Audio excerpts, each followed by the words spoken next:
Ini adalah tanggapan saya terakhir kepada Sani Uye, karena memang tidak ada yang bisa diambil untuk bisa menjadi harapan saya.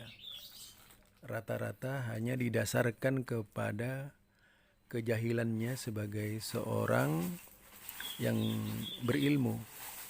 Tidak menampakkan bahwa dia sebagai seorang berilmu, tapi lebih menampakkan tong kosong, nyaring bunyinya.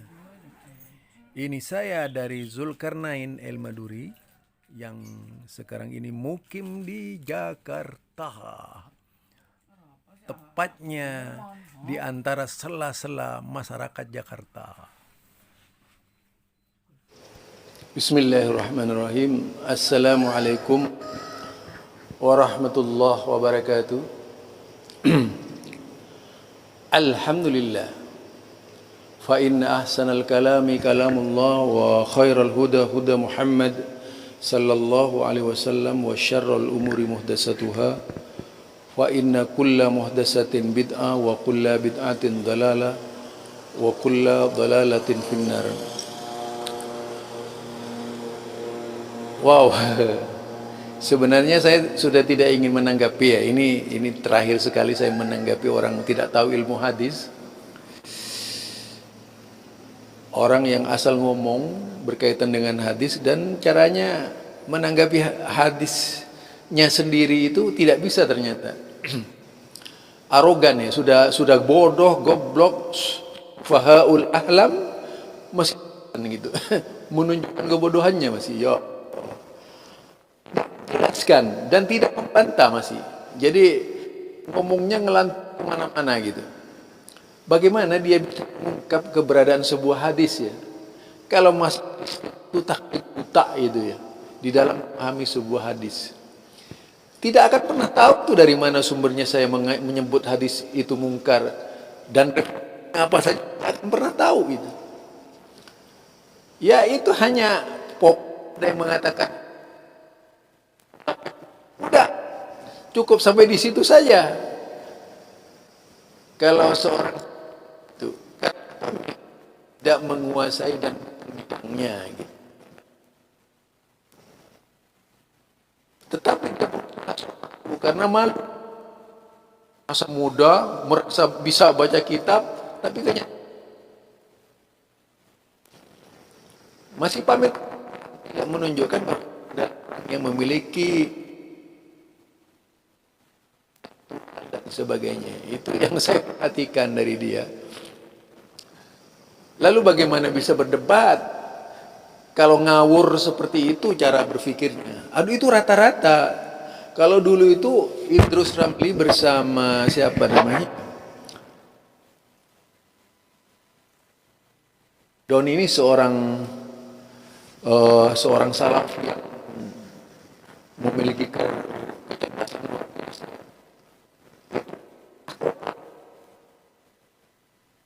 Tur kemana-mana Idrus Ramli. Juga pernah Idrus Ramli itu siapa namanya? Pengarang.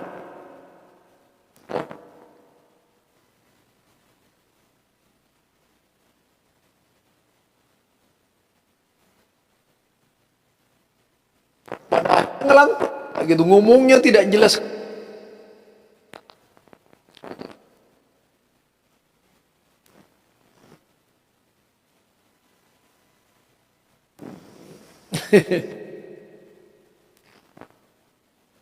Ya, seperti itu keadaan mereka.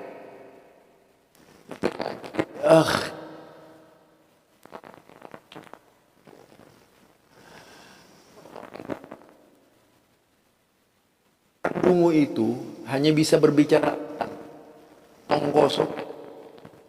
Lah, mas kitab itu. Padahal tidak. Karena saya itu orang yang memperhatikan hampir seluruh konten siapa namanya kontennya Sani Uye itu tidak ada ngawur semua itu, hukumnya ngawur.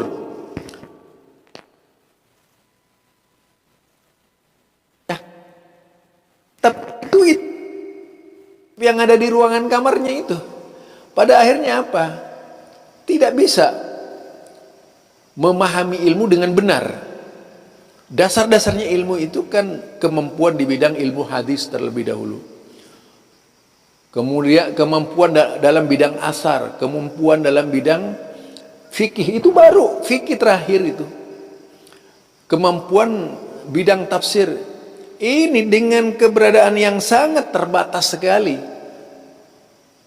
Sangat terbatas sekali, sudah ingin menggurui orang-orang Wahabi. Itu lucu itu. Lucu, Aswaja itu memang lucu banget gitu. Lucunya di situ. Memaksakan diri seolah-olah tahu segalanya, padahal nol besar. Ya, padahal nol besar. Jadi apa gunanya diskusi dengan mereka yang memang memaksakan diri seolah-olah mengetahui keberadaan teman-teman salafi itu? Ya jauhlah dibandingkan dengan Badrus Salam atau dibandingkan dengan lain-lainnya, ya apalagi dibandingkan dengan Zulkarnain Sanusi, ya tidak ada apa-apanya, apalagi dibandingkan dengan Firanda itu. Yang jelas kalau dibandingkan kitab-kitabnya Aswaja itu dengan Firanda, ya lebih banyak Firanda lah.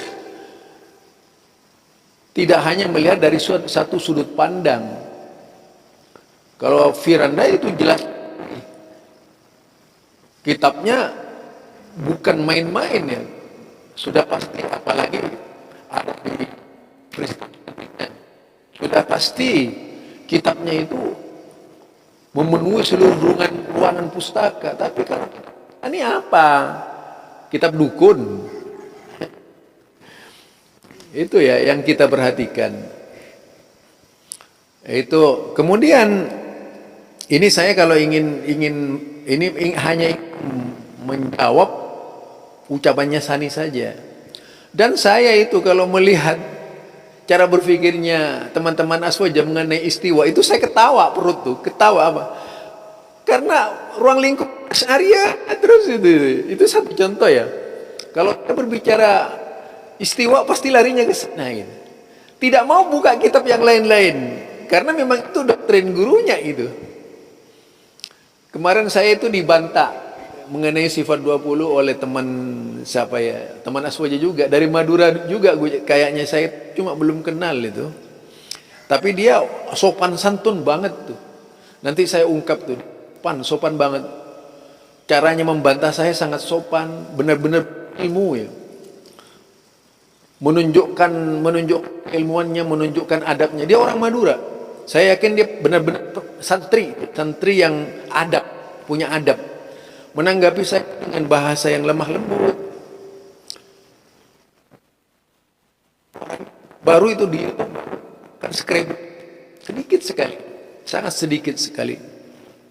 Tapi mengenai sifat 20, dia menyebutkan saya itu mengenai sifat 20 bagi Allah. Nah itu jadi sifat wajib bagi Allah itu. Wajib kan apa itu?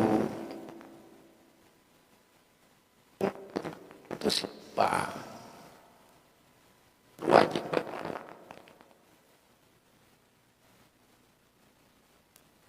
Kita berani bagi Allah. Ya, yang menyampaikan itu adalah Allah. Allah.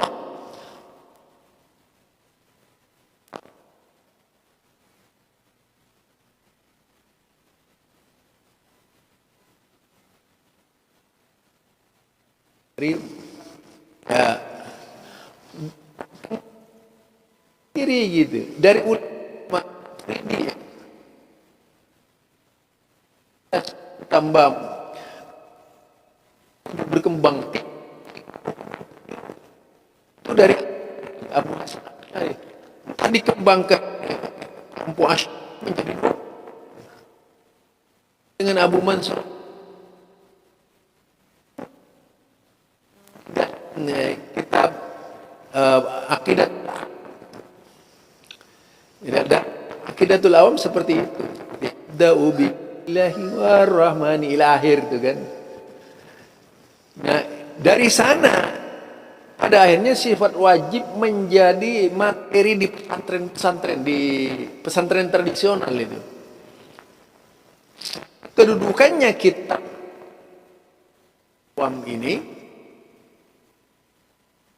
sama dengan Al-Qur'an itu untuk dibaca.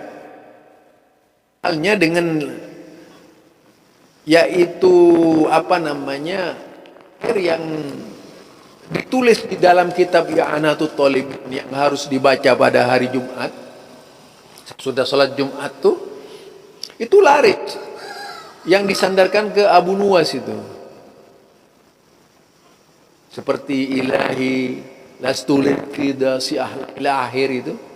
Itu terdapat dalam kitab I'anatul Talibin. Menurut pengarangnya, kalau membaca itu bisa diampuni dosanya itu, dibaca sesudah sholat Jumat. Jadi ngarang-ngarang mereka. Pokoknya kalau aswaja itu no.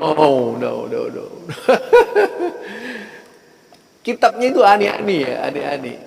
Jadi tidak dari Rasulullah Sallallahu Alaihi Wasallam. Coba antum lihat tuh ya.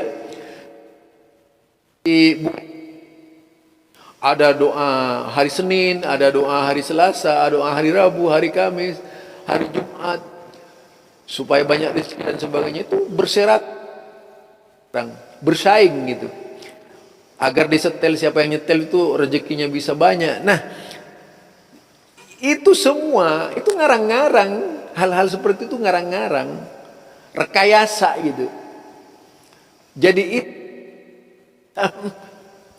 dunia aswaja lebih banyak pada sifat-sifat yang hoak itu di. Coba bayangkan mulai sifat Allah hoak gitu. Jadi sifat Allah itu hoak kayak gitu. Sifat Allah yang udah baca itu yang namanya Asmaul Husna. Kan saya sudah pernah mengatakan ada 99 itu saja disebutkan yang diketahui. Inna lillahi aina isman. Nama Allah menghafalnya masuk surga ya. Jamin menghafal sifat 20 masuk surga enggak ada. Kalau mengatakan akan asmaul husna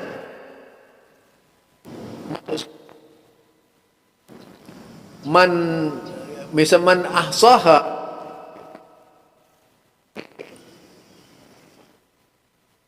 sifat, sesungguhnya 10 sifat, misalnya isrina sifat, 20 sifat, 20 sifat, ada Asmaul Husna itu tidak harus atil, tidak harus mengalami tahrif, tidak harus mengalami takrif. Itu yang dimaksudkan seperti itu. Nah, dan inilah yang dijamin masuk surga. Tapi kalau per 20 tidak dijamin masuk surga karena memang tidak ada hadis yang mengatakan begitu. Apalagi itu ciptaan buatan manusia yang memposisikan dirinya seperti Rasulullah, bahkan lebih diikuti daripada Rasulullah SAW. Itu sama halnya dengan merendahkan Rasulullah Sallallahu Alaihi Wasallam. Merendahkan Rasulullah itu kan perbuatan keji ya terhadap Nabi. Tidak merasa merendahkan Rasulullah, tapi sengaja menganggap ajaran Rasulullah tidak sempurna, sehingga dihiasi dengan ajaran-ajaran bid'ah, mulai dari soal akidah sampai masalah ibadah. Ini saja dari saya, Zulkarnain.